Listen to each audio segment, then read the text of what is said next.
Akhirnya gue memutuskan untuk melanjutkan perjalanan. Melanjutkan cerita dan mencari tahu apa yang Tuhan siapkan untuk kehidupan gue selanjutnya. Mungkin memuakan bagi banyak orang termasuk gue.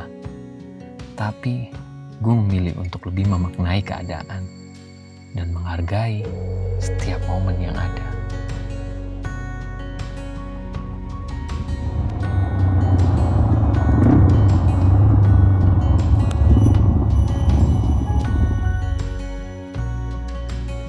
Nah, ini Dan tempatnya yang apa? Oh, ini pabrik ya? Bentar aku telepon orangnya. Mending ditelepon dulu aja, Rif. Jogja panas banget, Rif. Kayaknya Iya, udah mulai mendung kita. Tadi panas, sekarang mendung, panas mendung.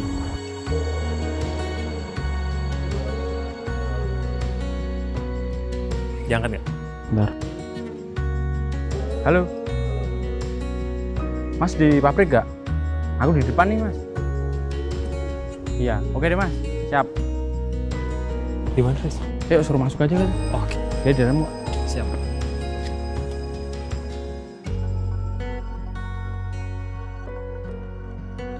Woi Mas Arif. Halo, Mas. Apa kabar Mas? Baik, Halo, baik, Mas. Mas. Halo, Iksal Dani. Mas. Ini Mas kenalin temanku Dani namanya. Oke. Nah, tadi tuh aku lagi camping di Merapi terus ketemu sama Dani. Ya, jadi si Sarip ngobrol soal roda 2 sampai tua. Aku ngobrol-ngobrol juga, tanya-tanya apa sih yang ngebuat dia tetap bertahan di roda 2 sampai tua ini gitu. Akhirnya dia ngomong lingkungannya siapa aja. Akhirnya dia bilang salah satunya Mas Iksal Iya, gitu. benar. Dia bilang gitu. Ya udah, terus aku bilang ya udah Rip, yuk kita main ke sana. Gue pengen ketemu orang-orangnya. Oke. Gitu. Yuk Mas, ajak muter yuk. Oke, siap. Ini pabrik atau apa sih? Ini pabrik kulit Mas. Jadi untuk produksi material Sinorti itu dari sini semua. Oh, Sekaligus juga gudang juga di sini. semua ini bahan untuk production Norti. Iya, tapi yang diproduksi ini sebenarnya Norti cuma sebagian sih Mas. Oke. Yang sisanya lagi tetap ngambil dari luar buat operasional kan ceritanya kayak Bener, gitu. bener. Sejarah Norti sendiri sebenarnya berarti berawal dari vendor ya? Dari vendor, kita dulu tuh tahun 2016 kita start untuk bikin jahitan Mas. Oke. Untuk support brand-brand besar di Indonesia. Kita jalan sekitar 3 tahun Mas, 2016 sampai tahun 2019 waktu itu. Nah, di perjalanan itu ternyata nggak mulus-mulus banget Mas. Di situ kita terima brand besar untuk kerjakan, ternyata pas selesai kita kirim, nggak ada pembayaran masuk ke kita.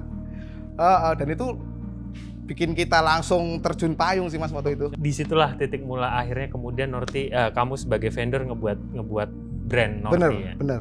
Awalnya itu Mas. Ya, Berarti itu salah satu titik terpuruk. itu salah satu awal. titik terpuruk awal Mas itu. Ya sampai aku jual aset. Ini Oke. salah satu temanku Ilham ini sampai ngasih kulitnya buat bikin sarung tangan kan, buat Norti awal-awal. Jadi simbiosis mutualis. Simbiosis saling- mutualis. Ilham punya aset kulit, kamu punya aset mesin. Mesin ya, di situ Akhirnya kita production combine kan. bareng. Pokoknya mikirnya sih Mas jangan sampai berhenti karena kasihan Mas karyawan-karyawan. Udah kerja siang malam, kadang kita lemburin sampai jam 12 buat itu. Gak bisa Mas kita stop gitu aja.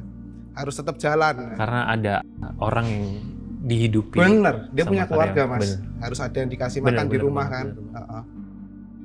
Kalau boleh tahu tuh, Mas, karyawannya ada berapa sih, Mas? Kalau Norti sendiri? Kalau Norti di jahitan tuh ada 15 orang Mas. Oh, banyak juga Itu ya, dan Mas? itu ibu-ibu rumah tangga semua. Oh. Heeh. Tulang punggung juga ya. Tulang punggung. Mereka ada yang single mother juga Mas. Ya itulah kita itu jadi kekuatan lah buat kita buat terus maju gitu, Iya. buat mereka. Oh ya, tadi sempat ngobrol pandemi. Pandemi ini ngaruh nggak sih? Ngaruh Sama- banget sama Mas. penjualan? Parah Mas. Banget Parah ya. Banget. Soalnya kan Offline kita basic. hancur. Soalnya basic kita kan offline. Titip-titip toko di Jakarta, di Lampung. Oke. Hancur semua Mas. Terus apa solusinya? Solusiku waktu itu kalau offline nggak bisa, berarti kan online jalan satu-satunya Oke. Mas. Aku hubungin lah Mas Arif waktu itu untuk jadi brand ambassador Mas. Heeh.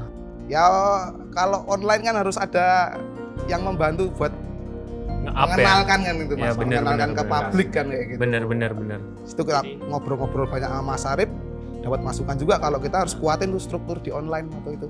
Akhirnya selama pandemi 2 tahun ini itu yang hidupin. Iya, yang hidupin online, bener-bener online. Dulu nggak ada Mas marketplace, aku nggak ngerti dulu Mas, bener. Jadi itu sebenarnya penyelamat dari brand ini adalah penjualan online. Penjualan online, full online kita sekarang. Keren sih, Rip. Ya makanya kamu bilang tadi dia juga salah satu yang Iya, nyelamatin bener. kamu Bener sih, Kak. ketika pandemi kamu jadi brand ambassador, Jadi dia emang jadi salah satu waktu pemasukan. pandemi kan? emang kita saling sharing aja, sama aku sama Mas Iksal sama Mas Ilham juga kayak gitu. Aku mau tanya satu hal, mimpimu apa ke depan, Mas? Aku punya mimpi itu nanti suatu saat Norti itu pabriknya bisa lebih besar lagi kan Mas. Terus bisa ngasih lapangan kerja buat orang-orang di sekitar. Itu yang pertama ya Mas ya. Kalau yang kedua sih aku pengen Norti ini nanti jadi UMKM, salah satu UMKM yang bisa memberikan kontribusi besar lah buat negara kita gitu Mas, buat perekonomian negara kita gitu. Dan produk kita bisa dikenal sampai luar Indonesia bahkan gitu. Pengennya kayak gitu Mas. Semoga, karena sebenarnya yang bisa ngewujudin itu ya konsumen Norti sendiri Bener sebenarnya. banget Mas. Ketika produk Norti dibeli dan dipakai, knowledge itu akan terus meregenerasi yang kemudian akhirnya bisa berkembang, makin berkembang. Bener banget. Setuju sama Mas Dani. Semoga lah Norti bisa makin berkembang, Mas. Amin Mas, amin. Nanti kalau misalkan berkembang aku diajak lagi. Siap lah kalau gitu. Terima kasih Mas Dani ya udah main ke sini. Thank you, aku yang makasih udah diajak ngobrol, udah diajak ke produksiannya. Semoga mimpi dari Norti bisa segera terwujud. Amin Mas. Amin. Ya nggak, Rip? Bener lah, bener banget. Aku pengen lanjut lagi kayaknya sama Sarip untuk nyari brand-brand yang lebih besar. Oke, siap. Thank you ya, Thank you Sarip. Mas Dani. Thank you. Siap. Yuk, thank you Ayo Mas. Sarip. Ayo, Ya, Mas. sama-sama. Pertemuan ini justru membawa gue ke pertarungan yang baru. Pertarungan melawan keraguan, ketidakpastian, dan segala ketakutan yang selama ini menjadi beban. Persimpangan perjalanan yang mempertemukan gue dengan Sarip dan Iksal kini mengarahkan gue ke jalan yang lebih jelas dan terarah. Semakin tidak sabar menanti persimpangan baru menuju tujuan yang penuh cerita baru.